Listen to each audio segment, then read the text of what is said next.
Well, you can say effectively, well, I'm not a pollster, so it's very difficult to see, and it's very difficult to effectively to give an opinion. It's my personal opinion on this one. But effectively what Mr. Obama has been mentioning, so people have probably read that as well. The Treasury, UK Treasury has been mentioning as well that it wouldn't be a good idea. Even the Prime Minister have been mentioning as well, well, you're going to get this referendum, but so we will see. Now, if anything strange happens, of course, just before the referendum, say anything blows up or whatever horrible will happen, of course, it may change again. But if I take a human nature into account, you see that very often people do not want to change except in very, very rough situations. Take the advantage, or to take the example of Iran, where they changed. Look at Scotland. Scotland was supposed to be out. They're not out. If I look in France, Marine Le Pen was supposed to win 3 regions. She didn't get anything. So the moment the people are in the booth, normally they tend, as far as I have seen, history-wise, to keep what they know.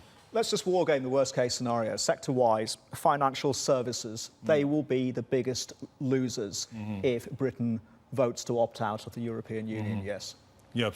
Well, that is very, very clear. Everybody knows about it as well. It is effectively something we have to be looking at, because if you look at the the deficit the UK is running at this moment, it's all effectively run by effectively the UK, the English who are taking risk in the mainland, and effectively the mainland investors who are taking less risk in the UK. If this is happening, you will see this changing. If you also see effectively the biggest investments are made effectively through FDI in the financial sector, so that risk is definitely there. Okay, we've got to wrap this one up, Willem, because we're running out of time.